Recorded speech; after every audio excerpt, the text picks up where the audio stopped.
Okay, it's time to present brand strategy to the client.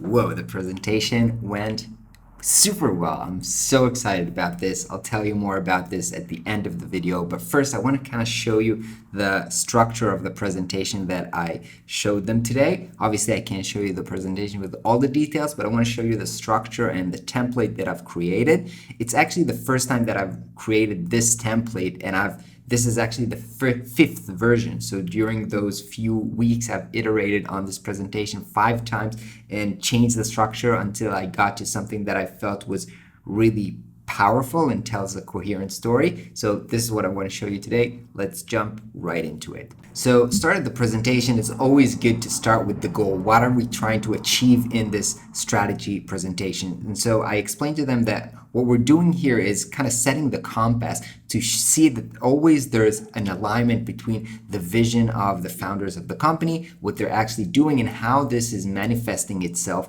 in, in the communication and how they're telling their story and how they look visually. So that's the overall reason that we're doing this brand strategy to begin with. Now, specifically to this meeting, we want to define the key messages, right? So we have the name of the company, and there's kind of a brand pyramid. The name of the company is the super abstract way in one word to encapsulate the values and what the company is about. And then there's the big idea. We'll talk about this later on, or kind of the slogan of the company. And that's usually maybe 2-3 words. Then there's the value proposition, which is usually maybe 1 sentence. And then there's the pitch. Pitch is kind of a story that you can tell within 1 or 2 minutes. And obviously there's other steps lower down the pyramids, which is how to tell your story in 30 minutes, how to tell your story in 1 hour and a half. So the story goes down and becomes more in depth and more filled with details. But the point is that if we define the top of the pyramid, the core messages, the most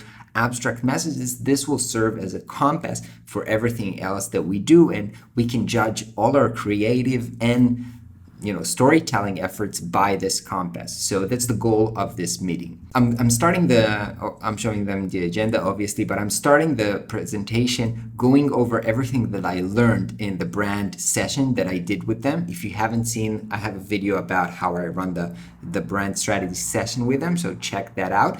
These are all things that I learned during this meeting, and then I'm showing them how I encapsulated or unified all of those learning into the key messages, the big idea, the unified value proposition, and the story. So we're going over the opportunity. This is kind of like what happens today in the market that makes it a good time to start this specific company, why they started it, target market, who are they aiming for, who are they trying to serve, who is the audience. So this is kind of the persona that we're going to sell to. So might be that there's a primary and a secondary type of persona. And I'm also trying to understand their motivation. What's their primary and secondary motivation? And I think it's helpful to show the Maslow hierarchy of needs. Those are kind of psychological, emotional needs.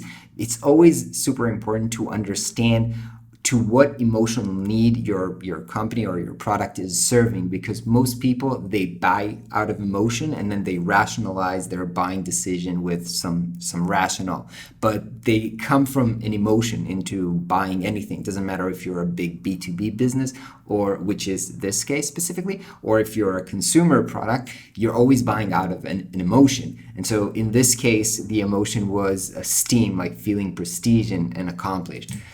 Then we describe what is this challenge specifically in the communication of this company. I've explained to you, I don't know if I explained the last time or not, this is a very challenging branding exercise because they are doing something that has never been done before, and so there isn't a defined category. It's really hard for people to understand what they are. So this was kind of the challenge in this case.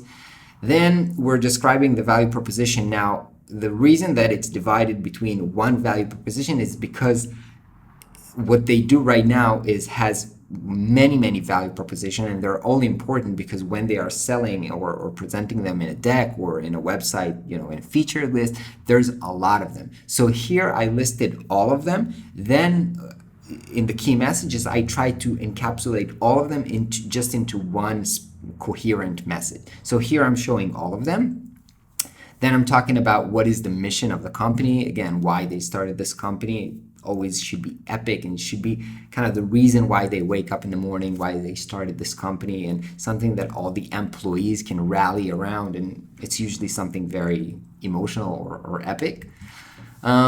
Then we're talking about positioning, and I used in this case the perceptual mapping exercise, which is basically, I can't show you here nothing except this, but basically you create 2 dimensions and you try to see where the competition is and find a space, find 2 dimensions where you can create a space where your company is the only one in that space, and using those 2 axes, you define your own category. I know this might be a little bit abstract. Maybe it's worth creating just a video about this brand positioning exercise, because it's actually super important. And I use this to actually define the positioning statement, which is something that I talked a lot about.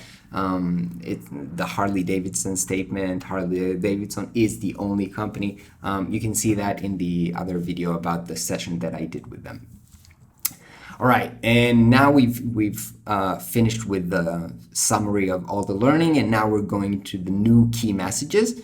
And now I'm talking about the big idea. So big idea, everybody knows what it is because they know Just Do It from Nike, and they know Think Different or other slogans of companies. And this is, again, it's not what the company does exactly. It's kind of the idea behind it. It's the motivation. It's their agenda. It's what's called the organizational totem pole that really defines the strategy. And so this is what we're trying to do here. This is always has to be very creative, very inspiring, it has to be an insight, a very super important insight. And so you present it to them. Then we go into the value proposition. And in this case, as I said before, trying to reach one single sentence that can encapsulate the value proposition, and that obviously that is true for all of their customers, showing them the value proposition. And then we go into the narrative and pitch. And so this is a point where you're starting to pull it all together. So you've brought some ideas, you've understand what the company is, what their mission is, what the big idea. Now you want to tell a story, and you want to have that story. We're getting into the end of the presentation, so you have to, finish with a wow. So this story really have to be a good storytelling, which means there has to be some kind of a drama in it, right? There needs to be like a hero, and it's usually built around something like, this is the current state of the world, and something is happening in the world, but there is a problem. There is a drama, right? There is a problem. We're here to solve that. We're going to be the hero in that case, and here we are. We are the hero. This is the new breakthrough solution that we have. This is how we do it, and of course I'm using beautiful images and clear type, and that makes a story more powerful.